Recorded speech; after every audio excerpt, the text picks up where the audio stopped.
Are you committed to really going out there and being the face of the league? Because they throwing that term around too loosely. Okay. Cameron said, to me, he's an all-star, but not a superstar yet. Buddy, it is what it ain't. What else they say, Slip? The most overrated athlete. Oh, this is a good one. Does he really love the game? He doesn't look like he's even in a good enough shape. He's just wrong. I'm noticing he complains a bit. What happened to the next American prodigy? I ain't trying to rub it in, but they saying this the furthest y'all gonna get. It's only the beginning. Because I'm not who they think I am. I'm better. Believe that. Hey, let's be clear. That Anthony Edwards commercial may be up there with the Penny Hardaway, Little Penny Jones. That's probably the hardest. And you know what's so crazy? When you sent it to me and you said it was like, Angel Reese need to do this. When you sent that and I was like, damn, I feel like Reebok fumbling the ball. Of course, it's still, I mean, it's still early. Like, she really getting her feet wet. But I still, like, when you sent that, I was like, damn, that would have been a fire commercial for her. Anthony Edwards, and even the dude reading, I know Cameron went crazy on him. And I'm not going to lie to you. Okay, I'm going to finish on this commercial. Then I'm going to get into the Cameron joke. But that Anthony Edwards, bro, I'm talking about, I don't know if it's another basketball shoe harder than that. The crazy, and I was just having this conversation when I was in the barber shop today, and we was just talking about the shoes and how the commercials, how they used to be beforehand, and how you need those in those commercials now. When we go back to the Kobe and LeBron, when they used to have a puppet, like you need that kind of entertainment to kind of draw people more to, oh damn, I want to copy these. Or you seen that what's name commercial? The Charles Barkley commercial. Oh yeah, I don't believe it. That was my favorite. And you know what's so crazy? I got asked Lo what we did with that when I was originally first coming up with the Vulture podcast thing, and I had Lo make an intro, and I used that as the joke. Of course, I think we stopped using it because he was saying it because of course licensing or whatever the case may be. But that's still one of my favorite commercials. Probably up next to the Penny Jones, that Chris Webber and Charles Barkley joke when Chris Webber dunked on Charles Barkley and they in the barbershop. And he's like, I don't believe in role models, but you're mine. And I agree with you. Like, those commercials kind of give people a different personality. And again, that's when we was talking about with Caitlin, or just talking about personalities and just competition and what you're looking for from your athletes. And I think that's why so many people gathered into Anthony Edwards. And Dad used to say this to me every day. Like, he was like, "Yo, how they keep letting this boy cuss so much?" And that's a perfect example. And I was just about to sit here and say that. What he's saying, yes, he might have to tone it down just a little bit, but that's why you are drawn to him, is because he gonna let it fly. He gonna say what he gotta say. He's not gonna be scared. He's not gonna back down. And I said this might be the best thing that probably happened to Adidas, because you think about all the other Adidas athletes, they ain't never had no commercial like this. No, they never had no commercial like this, because I don't think a lot of players got personality like that. And I think that realistically, it's kind of messed up, because they're the athletes they have on their roster are bigger than Anthony Edwards, Dame, James Harden. I get what you're saying though, but sometimes let's be clear. James Harden got the swag, but he don't got the personality. Right. So that's what I'm saying. But this is right now, this is a blessing in the sky for whatever you went through with Kanye West and all that nonsense. For now, you got, all right, now we might be able to get back up, pick up some heat now. So I mean, I guess realistically we can kind of, because I feel like some of the points that we have made was in Cameron's bars. I'm not gonna lie to you, I haven't heard a song or freestyle in a long time outside of that Lady London joint. It ain't too many freestyles that I'd have heard to make me be like, damn, and look at the phone like, oh, this nigga is going crazy. That Cameron rapping over the Black Rob Like Whoa joint, Cameron smoked that joint and he ate this goddamn Adidas commercial alive, dog. I have not listened. Cameron to put out some cool jokes where he doing a freestyle at the desk, and that's what. And real quick, and just for people who just be like, I listen to what I'm saying. I just use Joe Budden for example a lot of times, and I understand because I just listen to his show, and I be hearing what he be trying to say, why he don't want to rap. Yeah, Cameron because he Cameron one, and I'm just bro, you can't keep like he pardoned and he's still barring up to death. That excuse that Joe be trying to use when you trying to make, I don't think nobody in real life think you got more money than Cameron. We keeping it a buck. So I don't necessarily know if he can still do that and he can still pod. Yeah, buddy, you gonna have to figure it out or zip it up, dog. Because that Cameron right there was ridiculous, dog. He went I'm talking about the Kanye, and even the way he went down the list of basketball players that used to have wore Adidas and got injured or whatever the case may be, and even like you said, tying it into the Kanye situation, and he was like, y'all trying to use Anthony Edwards like he the basketball version of Kanye.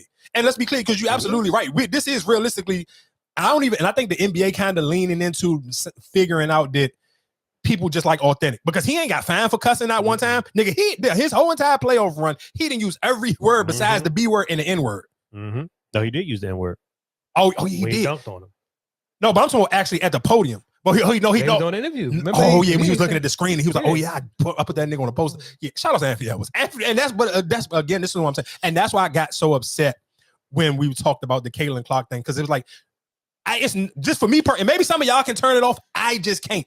I'm that level of ignorant nigga all the time. I can't turn it off and be like, I don't like. If I like ignorance, bro, I like it all the time. Outside of them kids with them goddamn Pooh Shiesty mask on, outside in the real world. But entertainment wise, bro, this is how I like my entertainment. Anthony Edwards is a nigger, and that's what we all. And I'm talking about a hard ER. When you listen to him on the podium, that's why his after game, bro, he did a goddamn post game joint with a goddamn wife beater on. I know we ain't supposed to say wife beater tank top, but you know what it is. And if you grew up in the 2000s and the 90s, you know how significant in the black community that goddamn white tank top is, especially during the summertime. Because most of us then wore that goddamn tank top like it was a goddamn Gucci shirt for entire summers before. You just need a fresh pair of white tees and a goddamn tank top. So him doing interviews, that's what make him relatable.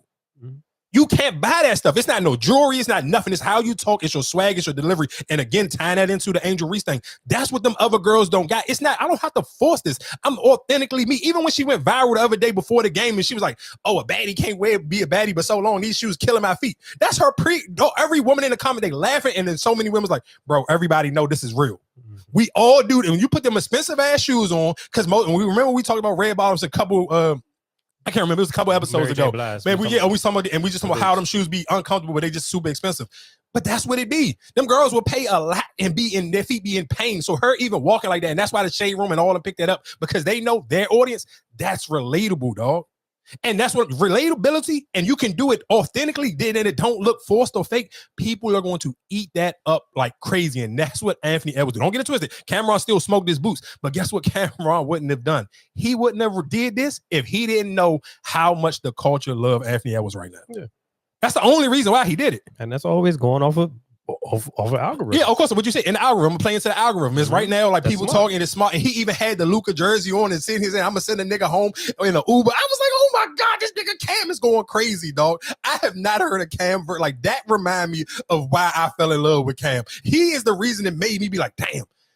Oh, he went crazy in the pink Range Rover and Laffy Taffy, happy like, man, Cam is him, dog. That verse right there made me be like, this is why I was a diehard Dipset fan. I did not like Jay-Z or Nas or none of them niggas bird gang me up, pause no Diddy, dog. That goddamn oh my God, Cameron went so crazy. But this is even the bar, and I'm like, damn, I didn't even realize all of them niggas who got injured when he was at Tracy McGrady, RG3. I didn't know all of them was Adidas athletes. Yeah.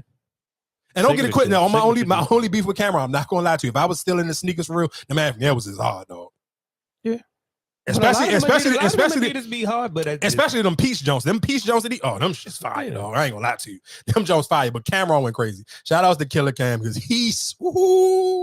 I can't believe that Mace don't never get the itch, pause, no Diddy to want to sit here and get in and rap with him because oh my God, Cam be blacking out, dog. He get the start of the Joe just brushing his head. That's what I'm sitting here telling y'all is you can't teach just swag, dog. That shit can be doing. You can't, and I get it. I'm sure most people just can't do it. Like his style, his delivery. We know most people can't do it. That's just a Dipset thing. And he just like, oh my God. I know the kids will say I'm glazing. I don't care, dog. That was one of the niggas I grew up on. And he made me proud to be like, this was why I was a goddamn Dipset fan. And for everybody in DC Uptown, y'all niggas know that y'all thought y'all was goddamn Bird Gang for real. The whole entire Uptown thought they was Bird Gang. So shout out to Cameron, dog. Shout out to Anthony Edwards. That Adidas commercial, definitely the most firest basketball commercial I've probably seen in 2 decades. I'm comparing that. I'm putting that Anthony Edwards commercial up there right beside the Lil Penny and Chris Rock joint with Nike. And that was a long time ago. You told me that was like 95, 96. So shout out to Anthony Edwards. I think the Braun and Kobe joints. But I don't feel like they're not that memorable. Like if you LeBron ain't got no ring. Kobe, you got a ring. But the crazy thing is, I didn't remember none of those commercials because I didn't remember them until Kobe passed away and they started playing a lot of them commercials over. Because again, we had this conversation. I do think, we had this before. We could just revisit it a long time. Because and that's why I think one of the conversations, of course, like early, just when Marcus first, when we was like podding on the regular, and he was just like, oh, you don't watch sports for real. Because when we were younger, and of course, like around that time, I wasn't, nigga. I was outside every day and be able to watch sports, like even with the WNBA now, like I got the league pass on my phone. It could be anywhere and I can still just watch a game. So it's like back in the day, like you literally had to be a house nigga to be, and I don't mean it in the term like how they use it, but you actually used to be in the house to watch games, sports, or anything back then. Where now it's everything on your phone. And real quick, while we talking about that, just on your phone, that that app that you sent me a minute ago to watch Rap-ish, that joint down there, like, you can't watch nothing on it. Because I was I seen you got a new joint. Oh yeah, send me that joint because I was been trying to watch the Shy and the way they kicked a lot of them joints starting to, and I don't like, what, I follow my mixtapes and I hate, that's why sometimes I be hating, like, we talking about just for clicks and views. Like LeBron was using the app, the sports app that I sent you. He was at his son's game and he was still trying to watch the NBA playoffs on a laptop. And they show, the app that he was on, and the nigga was like, oh, LeBron got caught using it, and he posted it with it. I'm like, bro, and niggas was in the comment, bro, delete this. Why did you post this? Nigga, like, why are you sitting here trying to get the NBA and niggas hip to this goddamn app so then they take it down? Like, I hate them. That's the corny thing when I'm talking about clicks and views. but I don't know, but some of them do be like where it's a membership and they still, you know what I'm saying? Because like even he was at the game, at his son's game, or Yeah, he was at his son's game on a laptop. Oh, that might be different there. No, he was on the same exact app that I be using. I'm saying I thought you were saying he was at a game and he was watching his son game type of. Oh no. He was watching. No, he was watching the actual Okay. NBA playoffs. Okay. No, for sure. And we talked about that on here, and that's what made me. I'm not gonna lie to y'all. Y'all know I'm cheap. So even though the league pass was $35, I kept trying to go to the stream, and that's why I don't got the NBA joint, because I use that streaming app, the one that LeBron was on. And when you would sit here, and I'd be like, damn, they don't never pick up no women's sports. So it's kind of like they strong on me till I had to buy the league pass because they don't stream women's basketball. I was like, God, your niggas is crazy. Because it's hard as shit to get. Some of them games don't be even recorded. That's why I say the WNBA, you got that's a big learning lesson for y'all. And I hope things get better for you. Yeah, and shout out, and just real quick, and shout out to the WNBA for even some games, they still live stream them on Twitter. Not all of them, but some of them, they still, like, some of them Jones, like, they'll still put it up on Twitter and let it live stream. But again, like I said, yeah, I don't want to play the Skylar Diggins Jones. For people, I guess, because we kind of talking about just sports in a little bit, this, I'm sure by now, everybody has seen this mic'd up clip of Skylar Diggins in the middle of a basketball game. She was mic'd up and she was having a talk to her. She was mic'd up. I think what's her name was mic'd up. Nah, she was. Oh, I thought Double Shorty was. Hey now, I'm almost 30, but my pussy's old. Older. I'm 28 now. I'm almost 30, but my pussy's old. Oh no, you might be right. She might have been. So I don't necessarily know if her and this girl played on the same team before, because the girl is like, "Hey, I'm about to be 30. I'm 28 or whatever the case may be." And this guy that Diggins was like, "Girl, my pussy are basically older than you. I've been out here fucking longer than you've been born." Shout out to Skylar Diggins, and she is one of the older players in the league, but she one of them. She is the definition of black don't crack. Like it. I kind of wanted no shade to Diana Taurasi because I did bring her up earlier. Her 41 and LeBron about to be 40 look completely different. Like and I know people always use that joke about nigga. Look, you seen DT nigga? She look old. She look like an old white woman. She always looked that way though. She did, and that's the sad part. But Skylar Diggins, I don't know how old Skylar Diggins is, but she about our age, like 30 something. Yeah. She don't look it either though. She kind of looked 30 something, but she's still like, if she lied to you and told you she was 27, you wouldn't doubt 33. it. Yeah, you wouldn't doubt it. She could pass her 27 right now. So like, and shout out to Skylar Diggins. When y'all talking about like, and that's sometimes when we talk about just not necessarily, I'm not about to sit here and act like when Skylar Diggins was in her prime, I was watching the WNBA, but sometimes it's like some women that's so kind of like so beautiful, you still know who they, and that's a difference between like when I guess I was getting upset about the two women on the Chicago Sky taking a lot of shots. Most of us, we could be honest, 5 years ago, 6 years ago, we wasn't watching the WNBA, but I'm sure 6 years ago, if you a nigga, you knew who Skylar Diggins was. Mm-hmm. You ain't have to watch not one WNBA game, but you know how fire Skylar Diggins is. And if you hear my voice right now and don't know who this woman is, just Google or get on your whatever social media search, put in Skylar Diggins. Because for one, of course, like I said, that video went viral and it was picked up on every damn page. But you could just Google her. This woman is drop dead goddamn gorgeous. It got that smooth, y'all want to go into the hair texture, that smooth, silky Indian looking shit. She is really one of them. And again, that's why I'm saying, and that's the difference between like, if you really her or you really him, people don't got to watch your sport to know your name. And she was one of them people that you ain't had to watch the WNBA. You knew who she was. You knew who Candace Parker was. That's just a little bit different. I ain't going to have to go on another WNBA tangent. That is, I just wanted to clear that. While we still kind of keeping it in the sports vein, because we talk about Anthony Edwards, I do want to play this clip of Jaylen Brown, because we did talk about that last week when we talked about Stephen A. Smith, again, because the audio was messed up. So I do want to kind of repeat it. Stephen A. Smith he was live on air during the playoffs. What was this? During the Mavericks and Timberwolves game. And he was, right before the pregame. And he was basically, they was talking about Jaylen Brown. And he basically was sitting here trying to say a lot of general managers or sports people don't like Jay, or they don't want to highlight or really promote Jaylen Brown because his ego too big. And I said it on here, and I was like, only thing people ever really heard Jaylen Brown talk about was just black people issues. When he got his payday, we talked about it on here. He was like, I want to start the Black Wall Street again, or whatever the case may be. That's it. He not one of them people. He ain't no super flashy dude. He ain't sitting here. Even the rumors of him dating Bernice, we still ain't never even seen him and Bernice pictures together. I don't even know how that rumor got started, but ain't nobody even ever seen them two together before. But that was just a rumor that him and Bernice was dating, and everybody ran with it. But that's how not personable he is. Like, that's how much people don't know about. I couldn't tell you what's Jaylen Brown's favorite rapper. Like I said, but I can tell you who James Harden's favorite rapper is. I can tell you who John Morant's favorite rapper is. I can tell you even Kevin Durant didn't had conversation. They be like, oh, what you listening to in the locker room? Like, nigga, I'm the vet in this room. I'm still strong. We still playing Drake. The youngest be wanting to play everybody else, but I'm still strong arm in the aux quarter. We listening to Drake. So that's what I'm saying. When I use that example, I'm using it because a lot of athletes be freely on telling you like music they listen to and stuff like that. You don't know stuff about that about Jaylen Brown. So I'm gonna play this clip of Jaylen Brown. Might be the most ridiculous in NBA history. There is a reason NBA scouts were downgrading him when he came out of Cal because they felt he was too smart. Back in high school, Jaylen Brown was Mr. Georgia basketball, but he also graduated at the top of his class. He chose Cal, an academic school, over blue bloods like Kentucky and Kansas. Immediately upon arriving, he enrolled in graduate level courses and made the varsity chess team. He also learned multiple languages like Spanish and Arabic. Despite him also being Pac-12 Freshman of the Year, his brain freaked out scouts. When Boston took him 3rd overall, the pick was widely graded as one of the worst in the draft.